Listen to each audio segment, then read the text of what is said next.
was the way she cackled, sharp and disdainful, slicing through the room like a razor. "Playing the businesswoman yet again," my sister said, swirling her wine in a glass. The others chimed in. My mother, my father, even my brother-in-law with his smug bookkeeper's grin.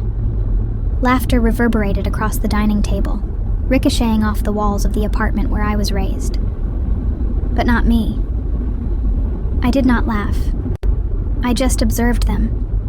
The people who nurtured me, who claimed they wished for me to pursue my passions, were now treating those passions like some kind of party game. My father dabbed his mouth with a serviette. "Son, get an authentic occupation, like everyone else," he instructed. That was the exact moment. Not when they ridiculed me, but when they genuinely believed I wouldn't retaliate. I reached into my coat pocket and retrieved my mobile phone. My thumb hesitated for a moment, just long enough to steady my breathing. Then I placed the call. "Terminate," I commanded. A brief silence. "Cancel everything immediately."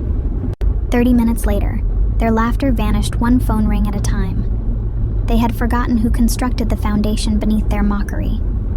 A year prior, when my business began to flourish, I had discreetly invested in their comforts. My father's construction corporation, the one sinking in liabilities. My sister's fashion boutique, held up by one of my covert loans. Even my mother's retirement fund, neatly interwoven with my investment firm's portfolio. They had labeled me as irresponsible back then. But I never argued. I simply managed the figures while they managed their judgments. They assumed I required their sanction. I only required their signatures. It began with the first ring, my father's phone. He scowled, stepping out to answer. Then my sister's device vibrated, then my mother's. Each returned with their complexion a shade paler. I sipped my wine, feigning indifference. My father's voice fractured the hush. "What? What did you just do?" I set the wine glass down slowly. "Nothing," I stated. "Just commerce." But he understood. He had just been notified that the critical contract keeping his organization solvent had been revoked. All credit lines were suspended pending internal reorganization. My sister's boutique? The supplier payments halted.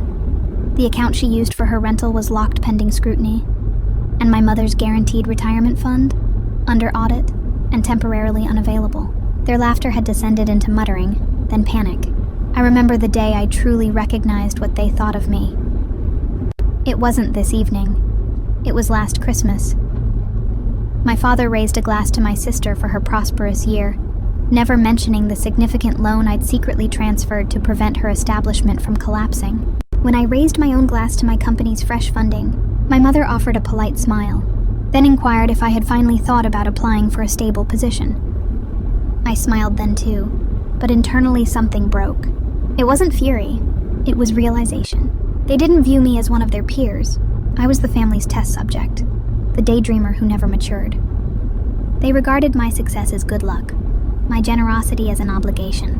So I started preparing for the day I would remind them who pulled the levers. For months, I silently transferred assets, reassigned ownerships, redirected funds, making certain every agreement possessed an escape clause. No one noticed. They never inspected the documents. They just affixed their signature where I instructed them. I had constructed a system they gained from but never comprehended.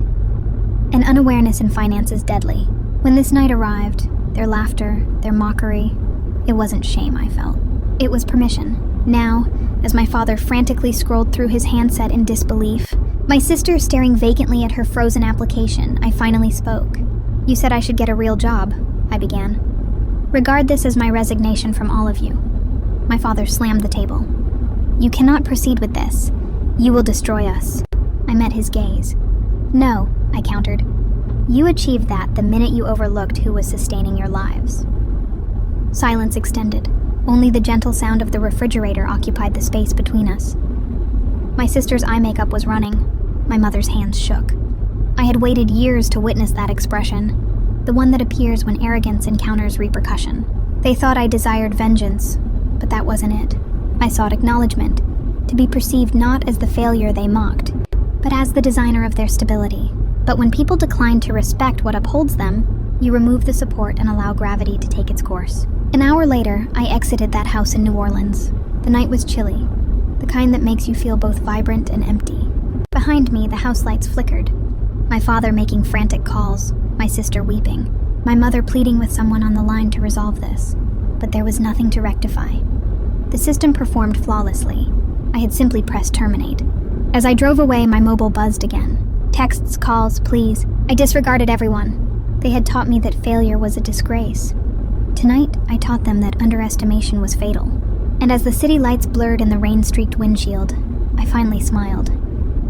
For the first time, not because I had triumphed, but because I had ceased attempting to conform.